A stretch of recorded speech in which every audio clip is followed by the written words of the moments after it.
Mesdames et messieurs, chers internautes, Bénin Dabartou se poursuit. Nous sommes dans le département du Mono et dans la commune de Bopa, la belle cité de Bopa, la belle cité lagunaire. Nous sommes avec le secrétaire exécutif de cette commune. Nous allons aborder avec lui le bilan de la réforme du secteur de la décentralisation pour ce qui concerne Bopa. Quelles sont les actions qui sont déjà entreprises, les résultats qu'il note déjà et les perspectives. Monsieur le secrétaire exécutif, bonjour. Bonjour, monsieur le journaliste. Oui. Je me nomme Issa Simé. Je suis le secrétaire exécutif de la mairie de Bopa. Merci beaucoup de nous recevoir, monsieur le SE. Alors, la réforme du secteur de la décentralisation, nous en parlons. Ça fait bientôt 1 an que vous êtes à Bopa en tant que secrétaire exécutif. Vous savez la rumeur, vous savez les interprétations, vous savez tout ce qu'il y a eu autour de cette réforme. Dites-moi, vous particulièrement, comment vous avez été reçu à Bopa au lendemain de votre désignation, de votre tirage au sort, comment vous avez été reçu par tous les acteurs de la commune de Bopa? Merci beaucoup. Je pense que, comme bon nombre de secrétaires exécutifs, je pense que j'ai été bien reçu à Bopa. Et je pourrais le dire parce que mon intégration n'a pas été assez difficile. Je suppose déjà, pour ce que j'ai vécu, que les choses se sont bien passées pour un début. Ok. Voilà. Alors, lorsque vous preniez les rênes du secrétariat exécutif de la commune de Bopa, quels étaient les défis que vous avez trouvés sur place en termes de gestion administrative, en termes de gestion des dossiers de la commune, en termes de mobilisation de ressources, tout, quels étaient les défis? Merci beaucoup. Je pense que les défis au niveau de la commune de Bopa n'étaient pas différents de ce qu'on aurait constaté dans les autres communes. Parce que, avant toute réforme, c'est qu'il y a un diagnostic. Et c'est lorsqu'on parle de diagnostic, c'est parce qu'il y a un problème. On a diagnostiqué pour savoir effectivement ce qui n'allait pas. Mais pour parler de Bopa, il faut reconnaître que autant qu'il y avait à faire dans les autres communes, il faut dire à Bopa aussi, il y avait à faire. Cela ne veut pas dire que rien ne se faisait. 20 ans de mise en œuvre d'une décentralisation, je crois que assez de choses ont été faites. Mais néanmoins, il y avait encore à faire. Je pense que c'est la raison d'être de notre présence ici, au niveau de l'administration communale de Bopa. Et pour ce que je peux dire, depuis que je suis venu, ce que j'ai constaté, il faut d'abord noter ce que le rapport diagnostique ayant conduit à la réforme de la décentralisation a révélé, c'est d'abord le faible taux d'exécution des budgets communaux. Parce que le budget, par nature, c'est le document de développement, le principal outil de développement de nos communes. Lorsque son taux d'exécution est faible, vous comprenez avec moi déjà les conséquences que cela pourrait avoir sur le développement de cette commune. Absolument. Et il y a aussi la question de la gestion un peu et plus ou moins appréciable des ressources de toutes sortes, que ce soit ressources financières, ressources naturelles et humaines, que ressources matérielles. Je parle de ressources matérielles, il faut reconnaître que pour ce qui concerne les biens, on ne faisait pas facilement la démarcation entre un bien public et un bien privé. Et je pense que c'est des problèmes que nous avons connus et que nous sommes venus constater. La gestion des ressources, parce que c'est la gestion des hommes. Vous savez que c'était à la tête. Et des hommes politiques. Voilà, vous comprenez déjà lorsque c'est le clan qui est au pouvoir qui s'arroge voilà, tout ce voilà, vous comprenez déjà. Donc, dans la gestion du personnel, il y avait cette crise qui était vraiment nourrie dans l'administration communale de Bopa avant notre arrivée. Je pense que ce sont là les défis les plus cruciaux qu'on est venu constater. Pour ce qui concerne les ressources financières, je disais plutôt, on a constaté un faible taux. Quand on parle de faible niveau d'exécution du budget, déjà vous comprenez que ce soit en mobilisation comme en dépenses, il y avait de ce problème. Et c'est d'ailleurs, je peux dire, il y avait des événements qui ont précédé la réforme, qui ont donné raison à cette réforme, où un rapport d'une enquête, d'une étude qui a été faite par l'État et à travers la Direction générale du Trésor qui constatait déjà que les communes peinaient à exécuter leur budget au point de prendre une autre circulaire qu'on a appelée l'aide de cadrage qui a fait l'obligation à toutes les communes d'adopter un principe, de pouvoir compter sur la réalisation des 3 dernières années pour élaborer son budget de l'exercice en cours. Oui. Et de l'exercice à venir, on cadre vraiment les prévisions Oui. pour que le budget soit plus ou moins réaliste. C'est-à-dire que déjà là, ça donne raison à cette réforme. Ça prouve que les gouvernants étaient déjà conscients de ce que la gestion des communes n'était pas ce qu'on souhaitait. Oui. Voilà un peu ce que je peux dire pour ce qui concerne BOPA, les difficultés que nous sommes venus trouver. D'accord. Et nous y travaillons. Alors, lorsqu'on vient trouver de telles difficultés, très énormes d'ailleurs, et on est engagé à apporter du sien, quelles ont été les actions tout de suite que vous avez menées en prenant chacun des défis qui étaient les vôtres? Merci beaucoup. Bon, comme je l'avais dit tantôt, à chaque problème, il faut une solution. Je crois bien, dès notre prise de service, les premières actions que nous avons posées, et les premiers pas d'ailleurs, c'est la mise en confiance de tous les acteurs. Okay. Parce qu'à un moment donné, puisqu'il y avait déjà une crise, quand on parle de crise, vous voyez, la confiance prend un coup. Il fallait d'abord prendre les résolutions pour pouvoir mettre chacun en confiance. Ramener chaque cadre à comprendre que désormais, la gestion des ressources humaines se fera en tenant compte du profil et des qualifications. Je pense que c'est un chantier que nous avons ouvert dès notre arrivée au niveau de l'administration communale de BOPA. On a eu le temps de travailler suffisamment pour communiquer autour, et aussi les actes qu'on a posés n'ont pas été les moindres. Et aussi pour ce qui concerne le cadre de vie, le cadre de travail, parce qu'il faut dire, on était appelé à réorganiser l'administration. Et dans cette réorganisation, il faut noter aussi la création des conditions plus ou moins propices, des conditions plus ou moins propices pour permettre à ce que les cadres puissent réfléchir pour vraiment permettre à la population d'être satisfait de ce que l'administration se rapproche davantage des administrés. Je pense que ce travail, c'est un chantier qui se poursuit. Vous allez constater que même actuellement dans l'administration, il y a des travaux qui sont en cours. Nous poursuivons parce que le développement, c'est tout un processus. Je pense que c'est un chantier sur lequel nous nous sommes lancés. Et l'autre chantier, c'est la mobilisation des ressources. Puisqu'on avait parlé de faible exécution des budgets, il fallait travailler à ce que l'exécution du budget communal qui était en cours puisse vraiment être raisonnable. Je parle de raisonnable parce que si vous prenez le budget de l'exercice 2022, on s'est efforcé, tant qu'en termes de mobilisation que de dépenses, pour avoir un taux d'environ 97% pour ce qui concerne les recettes propres. Et lorsque vous prenez le budget de façon globale, nous sommes au-delà de 100% pour ce qui concerne le budget de fonctionnement. Et comparativement aux années avant vous? Bien sûr, c'est pour vous dire que nous avons fait des efforts par rapport aux années antérieures en termes d'exécution du budget. Donc cela montre déjà que quelque part, il y a quelque chose qui a pu bouger. Mais nous ne dirons pas que nous sommes satisfaits parce qu'il reste encore beaucoup à faire. D'autres chantiers sur lesquels nous nous sommes lancés, c'est la définition des différentes stratégies de mobilisation des ressources. Parce que nous avons noté que l'administration opérait tout simplement sur l'existant. C'est-à-dire qu'on ne réfléchit pas à créer d'autres richesses. Donc nous nous sommes lancés sur ce chantier. Je pense que c'est un vaste chantier sur lequel nous nous sommes lancés. Voilà un peu les dispositions pratiques que nous avons prises et nous continuons d'y travailler pour que nous puissions vraiment réussir à travers le développement individuel de toutes les communes, conjuguer le développement de notre pays. Voilà, comme on le dit, c'est à l'aune du développement individuel que se ressortira le développement du pays.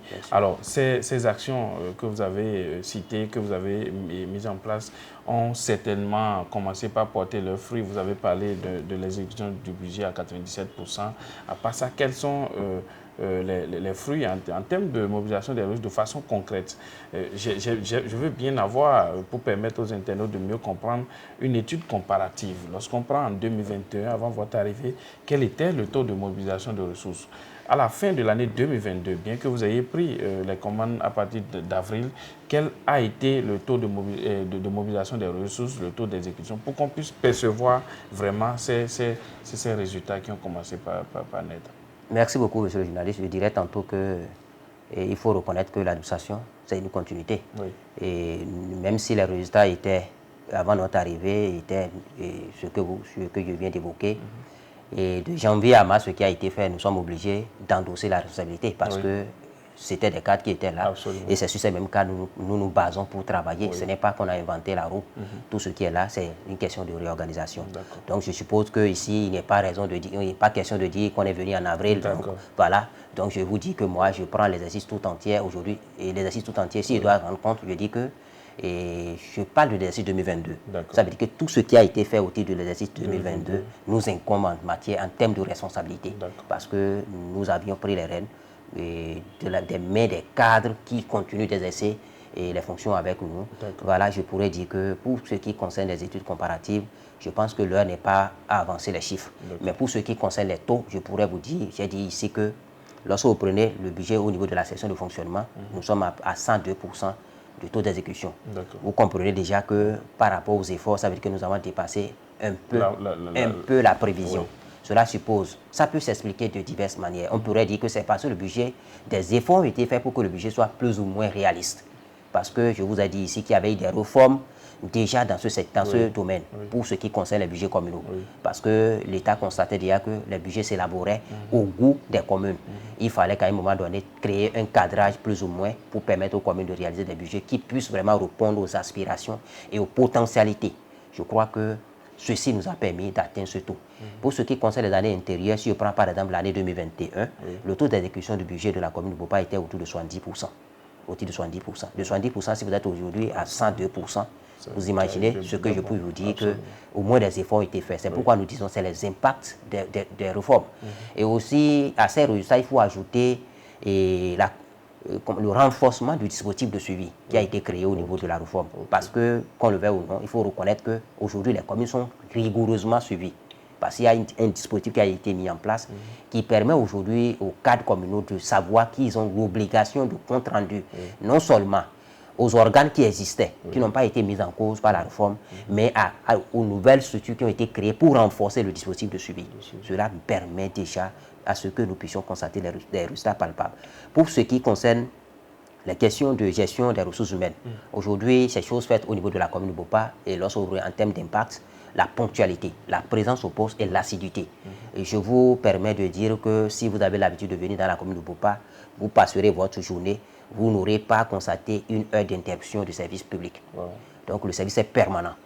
D'autant plus que les conditions favorisent. Parce que quand vous prenez aujourd'hui, les conditions ont été créées de telle enseigne que lorsque vous êtes dans l'administration, vous prenez le bâtiment, aujourd'hui, on n'avait pas de brasseur dans tous les bâtiments presque. Aujourd'hui, on a installé tout pour permettre à ce que le cadre puisse être plus ou moins agréable et le personnel travaille de façon continue. Donc nous avons opté pour, parce qu'on a constaté depuis pendant longtemps, et la population avait perdu plus ou moins confiance de son administration. Il fallait créer toutes ces conditions pour permettre à ce que la confiance puisse renaître, puisque c'est vraiment l'ambition d'abord de nos gouvernants en allant vers cette réforme. Ça, c'est des impacts que nous constatons déjà. Aujourd'hui, le personnel est présent. Vous venez déjà de 7h50, tout le personnel est en place, jusqu'à 19h, même parfois jusqu'au-delà. Je crois bien que c'est des résultats palpables que nous sommes en train de côtoyer. Lorsque vous prenez aujourd'hui en termes de réalisation d'infrastructures, pour ne pas faire partie des rares communes où le taux d'exécution, comme vous l'avez dit, de consommation de crédit était faible, relativement faible. Mais aujourd'hui, nous travaillons à ce que ce taux soit considérablement relevé. Et lorsque le taux de consommation des crédits est élevé, vous savez, vous comprenez avec moi que les impacts vont s'observer sur le terrain avec la réalisation des infrastructures socio-communautaires pour que la population puisse vraiment côtoyer le bien-être. Voilà un peu en termes d'études comparatives ce que je peux dire pour ce qui concerne Bopa. Merci, monsieur. C'est vraiment immense, ces chantiers. Je suis très admiratif du travail que vous abattez et vous encourage beaucoup. Alors, la démarche que nous menons vise également à savoir les perspectives. Est-ce que vous nourrissez d'ambition pour la commune de Bopa? Quels sont à court, moyen et long terme, si vous voulez, les perspectives, les chantiers que vous comptez amorcer, que vous comptez aborder, aller jusqu'au bout pour obtenir des résultats vraiment concluants dans 1, 2, 3 ou 5 ans? Quelles sont les perspectives? Merci beaucoup, monsieur le journaliste. Je dirais que les ambitions, nous en avons assez. Il faut avouer, nous avons beaucoup de défis à relever. D'abord, les objectifs sont loin d'être atteints. Il faut avouer parce que si vous voyez les charges que cette réforme a créées à l'État, vous êtes loin de dire que vous êtes satisfait de ce qui se fait actuellement. Ça veut dire que nous avons encore un chantier. Nous avons à faire au point où je me demande parfois si nous en avons vraiment la capacité. Je pense qu'avec l'engagement, nous y parviendrons. Aujourd'hui, mes défis, moi, je dirais que, vous voyez, Bopa, c'est une commune essentiellement agricole et aussi touristique. Et si je peux vous dire, Bopa fait partie des rares communes qui n'ont pas connu de lotissement jusqu'à ce jour. La question de l'assainissement, c'est une question préoccupante pour moi. Je rêve d'un Bopa où, d'ici 5 ans, il fera beau vivre. Lorsque vous venez à Bopa, vous ne serez plus obligé de prendre l'artère principale pour descendre. Oui. Vous aurez la possibilité de circuler librement. Oui. Je pense que nous rêvons de ce Bopa. Parce qu'on se dit, il faut qu'on se dote des moyens. Et plus on aura de moyens, progressivement, les problèmes vont se régler. Oui. Et pour ce qui concerne le développement, je vous ai dit, c'est tout un processus. Et lorsque nous avons la confiance de ce que nous devrons aller vers le chantier de mobilisation des ressources, c'est qu'à coup sûr, nous réussirons à régler les questions si ces ressources sont bien gérées. Et nous rêvons aujourd'hui, et c'est faire en sorte que, et par rapport à la mobilisation des ressources, nous puissions atteindre un niveau pour que notre commune, d'ici, même si après 5 ans, nous n'arrivons pas à changer de statut, qu'on puisse au moins côtoyer les communes qui sont à statut intermédiaire. C'est notre rêve. Je pense que nous nous dotons de ces moyens et je pense que nous sommes en train de travailler résolument à ça. Lorsque vous regardez, nous sommes une commune à peu de potentiel, mais nous voulons optimiser l'utilisation de ce potentiel pour parvenir à ces objectifs que nous nous fixons. Nous rêvons aussi également d'une administration où l'administré, lorsque vous rentrez dans l'administration communale, vous vous sentez chez vous. Vous vous sentez chez vous parce que dès que vous rentrez déjà, les services sont disponibles et sont rendus à temps. Je pense que c'est notre rêve. Nous pensons qu'avec les dispositifs que nous mettons en place, l'administration doit se rendre entièrement disponible au service des administrés. Et pour ce qui concerne les autres aspects, la réalisation des infrastructures de grande envergure et qui puissent durer dans le temps, nous pensons nous investir dans ce chantier aussi également. Voilà des chantiers sur lesquels nous pensons vraiment lancer notre commune pour que Bopa puisse vraiment ressembler aux communes que nous avons eu la chance de visiter une fois et qui sont au-delà de ce que nous sommes aujourd'hui.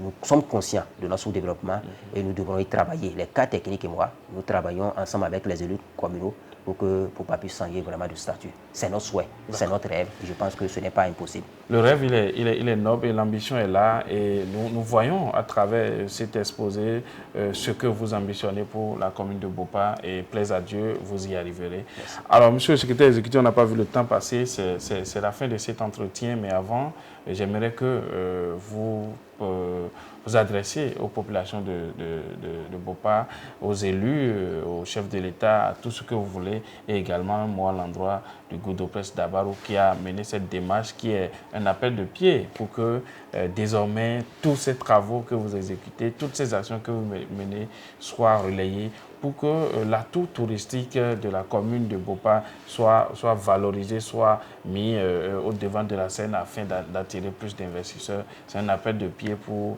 un éventuel partenariat avec le groupe de presse Dabarou. Alors, monsieur le secrétaire exécutif, regardez droit dans la caméra et votre mot de la fin. Merci beaucoup, monsieur le journaliste. Et comme il me plaît de dire, je dis que c'est l'homme qui crée son milieu. Et pour ce que je peux dire, je suis désormais de Bopa. Je l'ai toujours dit à toutes les occasions. Et à chaque fois que je me présente en face de la population ou devant les élus, je dis de considérer désormais que je suis de Bopa. Et ce qui doit nous préoccuper, c'est le développement de notre territoire. Et dès que les élections sont terminées, c'est que nous devons conjuguer nos efforts pour que Bopa puisse vraiment rayonner. Et à cet effet, je voudrais inviter tout simplement la population de Bopa à comprendre que le développement, c'est un processus. Et ce qu'on a pendant longtemps attendu, ce n'est pas encore le moment de nous décourager. Nous devrons comprendre que nous devrons aller à ce développement. Et pour réussir ce développement, c'est que nous devons contribuer. Et je les attends sur le chantier du paiement des impôts et des taxes. Parce que c'est souvent pas facile lorsque vous comprenez quelqu'un qui doit déboucher de l'argent, alors que on mène des activités qu'on doit prélever des taxes dans ces activités. Et que le paiement des impôts puisse être vraiment, et que ça devienne une activité sur laquelle nous n'allons pas discuter avec les populations. Pour ce qui concerne les élus, je vais demander la collaboration et que cette collaboration puisse être renforcée. Parce qu'il faut avouer, et le conseil communal de Bopa fait partie des rares conseils communaux où on a accepté facilement les cas techniques qui sont arrivés, où la collaboration n'a pas souffert. Parce qu'il faut avouer, on n'a du tout pas souffert par rapport à la collaboration. On a eu la facilité d'avoir accès à l'information et même pour opérer sur le terrain, ça n'a pas été difficile. Nous souhaitons que cette collaboration puisse être maintenue pour que nous puissions aboutir au résultat tant attendu par le chef de l'État dans l'initiation de cette réforme et tous ceux qui l'accompagnent. Et à l'endroit des cas techniques de l'administration, je dis qu'il n'est pas encore temps pour dire qu'on a déjà fait le maximum. Je pense que c'est maintenant que nous nous lançons. 1 an déjà, vous voyez, le temps passe. On pensait déjà que 5 ans, c'était beaucoup. Mais si on doit compter sur ce que nous avons à faire, il nous reste que 4 ans. Je peux même dire moins de 4 ans parce que l'année passe comme si c'était une journée. C'est le lieu pour nous de continuer et de maintenir le cap pour que le besoin de la population puisse, les besoins de la population puissent être satisfaits. Et à l'endroit du chef de l'État, je pense que pour l'initiation de cette réforme, il faut avouer que c'est un courage. Il faut dire que c'est du courage parce que beaucoup l'auraient peut-être souhaité, mais n'ont pas eu le courage d'aller sur le chantier. Et pour ceux qui s'observent aujourd'hui à travers les communes, le chef de l'État devrait normalement se réjouir et se dire que oui, j'ai touché là où il fallait toucher pour que désormais la conjugaison des efforts au niveau, c'est-à-dire que le développement puisse vraiment prendre à partir de la base. Et c'est le lieu pour nous de remercier très sincèrement cette réforme et de faire en sorte qu'en tant qu'acteur, que cette réforme ne souffre d'aucune insuffisance et qu'au soir de notre mandat, le chef de l'État puisse avoir un bilan à présenter et qu'il soit fier de dire oui, je suis fier d'avoir engagé cette réforme au niveau des communes. À l'endroit du groupe de presse d'Abaro, nous, je pense que c'est heureux aujourd'hui de vous voir dans nos locaux parce que ça a été une surprise pour moi quand j'ai reçu la note qui nous annonçait votre passage dans la commune de Bopa, malgré qu'on n'ait pas un contrat avec vous. Je me suis dit, oui, voilà, et un groupe qui a compris qu'il faut aller recueillir les informations et analyser, voir comment faire des propositions au chef de l'État, puisque nous nous suivons souvent à travers vos chaînes. On voit comment est-ce que vous rappelez certaines difficultés de la population au chef de l'État. Je pense que vous êtes à encourager. Et s'il y a lieu d'aller à un partenariat éventuellement, on pourrait s'intéresser à votre groupe de presse. Je pense que c'est ce que je pourrais dire et pour vous demander aussi, à travers ce que vous diffusez, que vous prenez le soin d'informer la population à ce que cette population puisse comprendre qu'aucun développement ne peut aboutir sans le paiement des impôts et des taxes. Nous devrons contribuer, nous devons soulever jusqu'à un niveau avant que l'État ne fasse les efforts nécessaires pour mobiliser les ressources extérieures pour que le développement soit. Une fois encore, merci. Voilà mes mots de fin et je vous encourage à poursuivre. Merci. Mesdames et messieurs, chers internautes, nous étions avec le secrétaire exécutif de la commune de Bopa. Vous avez entendu, vous avez tout suivi avec nous. Merci pour cette fidélité. Béné Dabaroutou, c'est loin d'être la fin.